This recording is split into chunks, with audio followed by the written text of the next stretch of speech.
Magandang umaga po. Huminto ka na ba upang tanungin ang iyong sarili? Hinanap ko ba talaga ang Diyos ng buong puso? Ilang beses tayong nagigising ng nagmamadali, na puno ng mga gawain, pangako, at problema ang ating isipan, at nalilimutan kung ano ang pinakamahalaga. Ang ating oras kasama ang Diyos sa maagang oras ng umaga. Marahil ay napunta ka sa video na ito dahil naramdaman mo ang kakulangan, ang pananabik na maging mas malapit sa Panginoon. Ang modernong buhay ay nagtutulak sa atin sa isang abalang gawain at kadalasang malamig sa espiritual.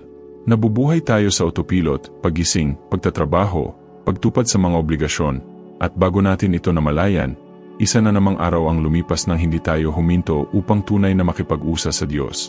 Nang hindi binubuksan ang ating mga puso, nang hindi ibinubuhos ang ating mga damdamin, nang hindi nakikinig sa tinig ng banal na espiritu na gumagabay sa atin. Pero alam mo ba kung ano ang pinakamaganda?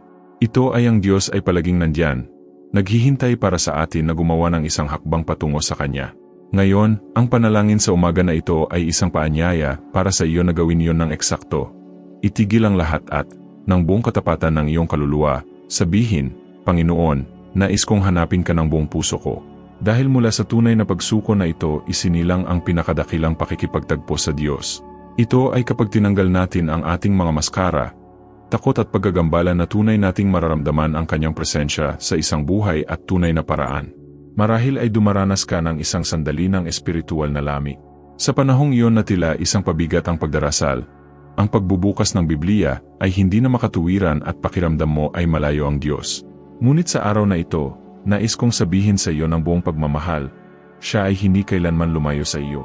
Sa kabaligtaran, tinatawag ka niya, ibinubulong sa iyong puso. Anak, anak, bumalik ka. Tunay na hanapin ako. Marami akong ipapakita sa iyo.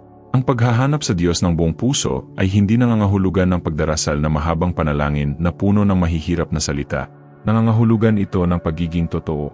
Nangangahulugan ito ng paggising at pagsasabing, Panginoon, narito ako. Maaring hindi ko alam kung saan magsisimula, ngunit hinahangad ka ng aking puso. Ang pagpapakumbaba at tapat na hangaring ito ang umaantig sa puso ng Ama. Ilang beses ka huminto sa pagdarasal dahil naisip mo na wala kang sapat na magagandang salita, o dahil naramdaman mo na hindi ka pakikinggan ng Diyos dahil sa iyong mga pagkakamali, iyong mga pagkabigo. Bueno, gusto kong ipaalala sa iyo, ang Diyos ay hindi naghahanap ng pagiging perpekto. Siya ay naghahanap ng isang bagbag na puso, na uhaw sa Kanya, handang magsimulang muli. Ngayong umaga, nais kong pangunahan ka sa isang espesyal na panalangin. Isang panalangin ng rapprochement, ng espiritual na pagbabago, ng isang matatag na desisyon na hanapin pa ang Diyos. Huminga ng malalim, kalimutan ang iyong mga alalahanin sa loob ng ilang minuto at hayaan ang pakikipag-usap na ito sa Diyos na maging punto ng pagbabago sa iyong espiritual na buhay. Bago tayo magkasamang manalangin, pagnilayan, sa anong mga bahagi ng iyong buhay iniwan mo ang Diyos? Sa anong mga sandali ng iyong araw maaari mong anyayahan siya na mas dumalo? Paano kung gawin ang sandaling ito na iyong unang hakbang patungo sa isang bagong paglalakbay ng pananampalataya?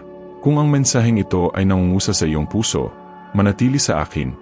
Dahil sama-sama nating isusuko ang lahat sa Panginoon at ipahayag na, mula ngayon, ang paghahanap natin sa Kanya ay buong puso natin. Ngayon, kung handa ka na, gusto kitang anyayahan. Manatili hanggang sa katapusan ng video na ito. May isang napaka-espesyal na panalangin na inihanda para sa iyo kaagad. At bago tayo magpatuloy, samantalahin ang pagkakataon na mag-like, mag-subscribe sa channel, at ibahagi ang video na ito sa isang tao na kailangan ding i-renew ang kanilang paghahanap sa Diyos. Ngayong nagpasya kang manatili rito, nais kong sabihin sa iyo ang isang napakahalagang bagay. Pinararangalan ng Diyos ang bawat hakbang ng pananampalataya na ating ginagawa tungo sa Kanya. Kahit na ang pinakasimple, kahit na ang pinakamahiyain. Tinitiyak sa atin ng salita ng Diyos na kapag hinahanap natin siya ng buong puso, hinahayaan niya tayong matagpuan siya. Hindi ba kahangahangang malaman ito, na ang lumikha ng sansinukob ay handang buksan ang kanyang mga bisig upang tanggapin tayo, dahil lamang sa nagpasya tayong hanapin siya. Maraming beses, sinusubukan ng ating isip na linlangin tayo, na sinasabi sa atin na tayo ay napakalayo na nakagawa tayo ng maraming pagkakamali, na hindi tayo karapat-dapat sa espiritual na pagsisimula muli. Ngunit ito ang isa sa pinakamalaking kasinungalingan na pilit itinatanim ng kaaway sa ating mga puso. Ang katotohanan ay ang Diyos ay mas malapit sa atin kaysa sa ating inaakala. At ang distansya na nararamdaman natin, kadalasan, ay sanhi ng mga hadlang na tayo mismo ang lumikha. Kakulangan ng panalangin, kakulangan ng oras sa salita, damdamin ng pagkakasala, abalang gawain, lahat ng ito ay lumilikha ng hindi nakikitang pader sa pagitan natin at ng Diyos. Ngunit ngayon, sa pamamagitan ng panalangin ito sa umaga, sinisira natin ang pader na iyon. Brick sa brick, salita sa salita, luha sa luha. Ang Diyos ay muling itinatayo ang tulay sa pagitan ng kanyang puso at ng puso mo. At alam mo kung bakit. Dahil mahal kanya ng pagmamahal na hindi sumusuko sa iyo.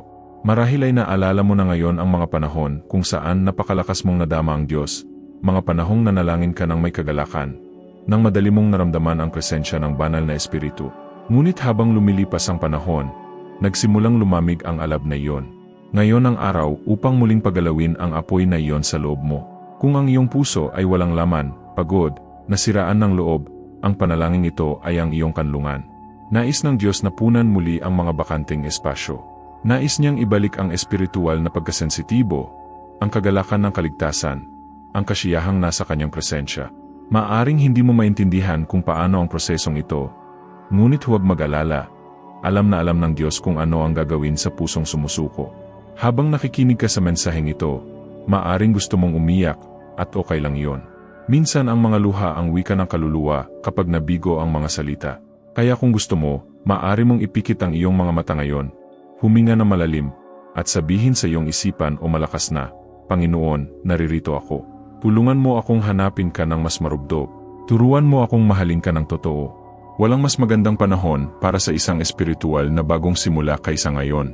Huwag maghintay para sa perpektong mga kondisyon, isang hindi gaanong abalang araw, o isang mas kanais-nais na sitwasyon. Tinatawag ka ng Diyos upang hanapin siya ngayon, eksakto kung paano ka. At alam mo ba kung ano ang mangyayari kapag nagpasya tayong hanapin ang Diyos ng taimtim? Sinimulan niyang baguhin ang mga bagay sa loob natin na hindi natin alam na kailangang baguhin. Pinapagaling niya ang mga lumang sugat, binabago ang ating pag-asa, binibigyan tayo ng lakas upang harapin ang mga laban ng pang-araw-araw na buhay, at, higit sa lahat, pinalilibutan tayo ng kapayapaan na hindi kayang ibigay ng mundo.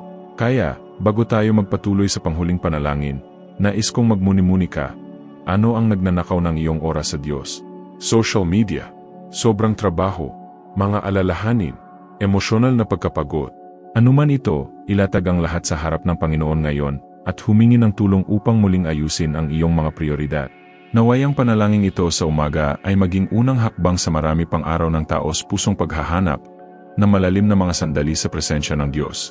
At kung ang mensaheng ito ay nakaantig na sa iyong puso, hinihiling ko sa iyo, ibahagi ang video na ito sa isang taong nangangailangan din ng espiritual na pagising na ito, at samantalahin ang pagkakataon na i-like ang video at mag-subscribe sa channel, upang ang aming komunidad ng panalangin ay patuloy na lumago at magdala ng pag-asa sa mas maraming mga puso.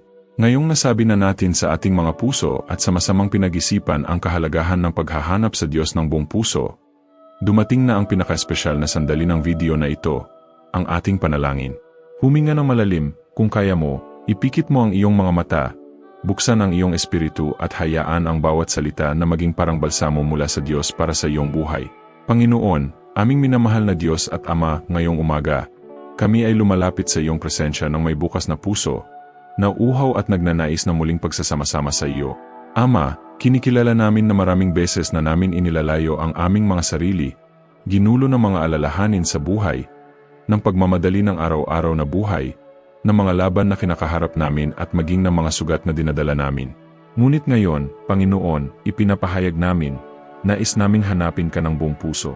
Ama, basagin mo ang lahat ng espiritual na lamig sa loob namin. Ibalik ang sensitivity ng aming kaluluwa upang marinig ang iyong tinig.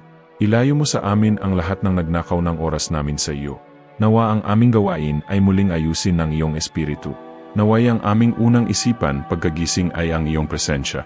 Panginoon, gawin mo kaming gutom at uhaw sa iyong salita. Bigyan mo kami ng kasiyahan sa pagyuko ng aming mga tuhod at pakikipag-usap sa iyo. Hindi natin nais na manalangin dahil lamang sa obligasyon o ugali sa relihiyon. Nais naming manalangin dahil sa pag-ibig. Gusto naming maramdaman ang iyong presensya sa bawat detalye ng aming araw. Diyos, i-renew ngayon ang pananampalataya ng pusong ito na nananalangin kasama ko. Bisitahin ang taong ito na maaring pagod, panghinaan ng loob, nawawala. Hawakan, Panginoon, palakasin, bigyan ng bagong tapang, bagong pag-asa, bagong buhay. Naway masira ang lahat ng pagkakasala, lahat ng bigat, lahat ng kalungkutan, lahat ng espiritual na kawalang interes ngayon sa pangalan ni Jesus. Banal na Espiritu, huminga ng buhay sa pusong ito. Huminga ng tapang, huminga ng panibago. Una ng silid na ito, ang sala, ang lugar na ito ng kapayapaan. Naway ang maluwalhating presensya ng Panginoon ngayon ay salakayin ang kapaligirang ito. Ama, nais naming mabuhay ang mga araw ng tunay na lapit sa iyo. Gusto naming tamasahin ang iyong presensya. Nais naming marinig ang iyong tinig kahit sa maliliit na desisyon ng aming pang-araw-araw na buhay. Kung mayroong anumang espiritual na pagbara, kung mayroong anumang hindi nakikitang hadlang, hinihiling namin sa iyo, basagin ito ngayon, Panginoon. Alisin ang lahat ng humahadlang sa iyong pagdaloy sa aming buhay. Ama, isinusuko namin sa iyong mga kamay ang aming gawain, ang aming mga iniisip, ang aming mga damdamin, at ang aming mga plano. Turuan mo kaming hanapin muna ang iyong kaharian at ang iyong katuwiran. Nagtitiwala na ang lahat ng iba pang bagay ay idaragdag sa amin. At para sa bawat taong nagdarasal na kasama ko ngayon, Panginoon, ipinapahayag ko ang isang espiritual na paggising. Naway muling magningas ang apoy ng pananampalataya. Naway mabuksan ang mga espiritual na mata. Naway maging sensitibo ang mga tainga na marinig ka. Naway gawin ng iyong salita ang tahanan nito sa bawat puso. Salamat, Diyos, sa pagtawag sa amin pabalik. Para sa pag-ibig sa amin ng isang mahusay na pag-ibig na ito ay umabot sa amin, kahit na sa mga sandali na pakiramdam namin ay pinakamalayo.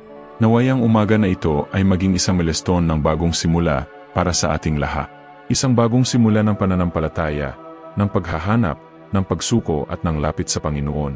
Kung nanalangin ka kasama ko hanggang sa puntong ito, gusto kitang anyayahan ngayon na ipahayag sa mga komento. Panginoon, nais kitang hanapin ng buong puso ko. Isulat ang pangungusap na ito bilang isang gawa ng pananampalataya, bilang isang pangako sa harap ng Diyos. At kung naantig ang iyong puso sa panalangin ito, huwag kalimutang mag-like, mag-subscribe sa channel at ibahagi ang video na ito sa kahit isang tao na nangangailangan din ng espiritual na pag-renew. Sama-sama nating ipalaganap ang mensaheng ito ng pananampalataya at pag-asa sa maraming buhay. Naway pagpalain ng Diyos ang iyong araw ng malakas. Naway maramdaman mo ang kanyang presensya sa bawat sandali. At naway maging mas malalim at totoo ang iyong paglalakbay ng pananampalataya mula ngayon. Amen.